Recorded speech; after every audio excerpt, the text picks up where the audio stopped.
Hey, what is up, guys? Pine Bell Beer Reviews back here again with you today for another one. And this one that I have here today is a new addition entirely to the state of Mississippi. Um, in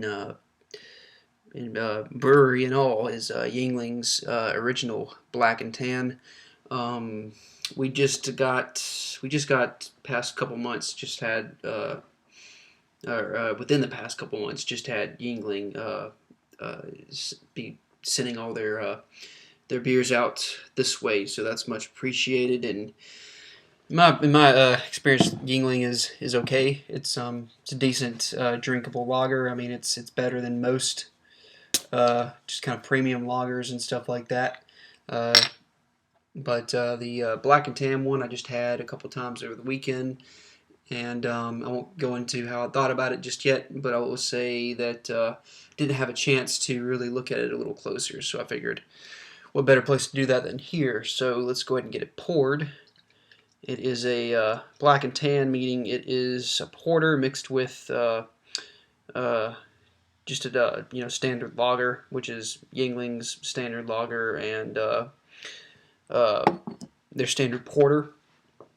4.6% alcohol by volume, gets an 87 on Beer Advocate, which is a good score, I believe. No, 74, excuse me, which is an okay score. The Bros give it a 67, which is a poor score. On Untappd, it gets a 3.4, which is an average score on Untappd. So that said, let's take a look at it. It's got about half finger of some pretty fizzy, almost little heftier than Coca-Cola style head. In fact, it almost kind of looks like a Coca-Cola in the glass. Maybe a little, possibly a little less dark, but that's what a lot of the porters look like. And it's a blended beer. It has a actual regular lager in it too, so that's going to lighten the color a bit. So it has kind of a uh, lighter color because it has actual lager in it. So it's going to be a bit lighter than most uh, just typical porters. So otherwise, it looks fine. Looks like a typical kind of dark beer. Let's go ahead and go for the aroma on it. So it does smell mostly like a porter. I don't really know what kind of blend that they do in the Black and Tan style. I don't know if they put more lager than they do porter, if they put more porter than they do lager, but this smells like it has more porter in it than lager. Kind of a bit of a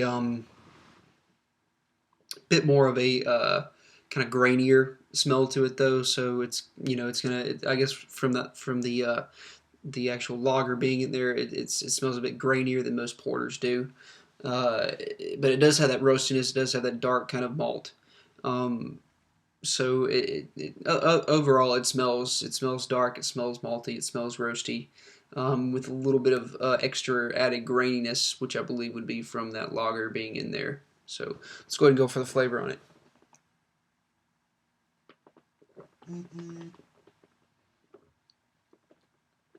So it's a bit rich, but not too rich. And when I say rich, I don't think I'll even go that far as saying describing with that adjective.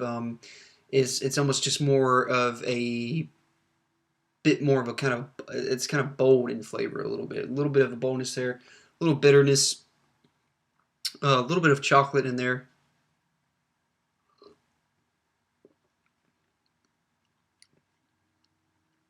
Kind of sort of a almost kind of burnt, kind of roasted, like dark kind of malt flavor. Not very sweet. There is a small amount of sweetness, and I think that's from the lager that's in there. A little bit of a kind of basic beer flavor. Also, I'm assuming from the lager. Uh, like I said, a little bit of that sweetness coming through there as well. But overall, it's just kind of almost tastes like a very drinkable porter style of a beer.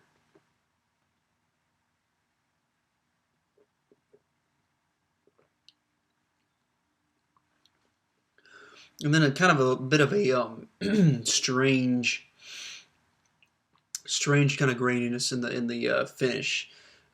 It's if I were to say if there's anything off-putting about this beer, it would probably be that there's a bit of a strange graininess that's almost kind of a sour kind of graininess, and it's not that the beer is old. I've already checked the date, not on one of these bottles. This is just a bottle from a 6-pack that I bought. They had a date on a separate bottle for some reason, but not that one. But it does have kind of, it almost sort of reminds me of the grainy flavor in Newcastle, the original Newcastle brown ale. It tastes similar to that, and actually this does taste sort of similar in that aspect. Is it kind of like a brown ale a little bit.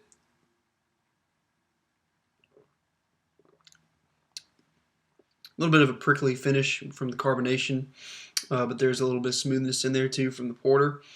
Uh, I mean, overall, this is a mixed beer. It's a beer that's been mixed, with another style. So it's just a blended beer that's I mean, not really a style more than it is kind of and this isn't to say it in a bad way, but kind of a bit of a gimmick.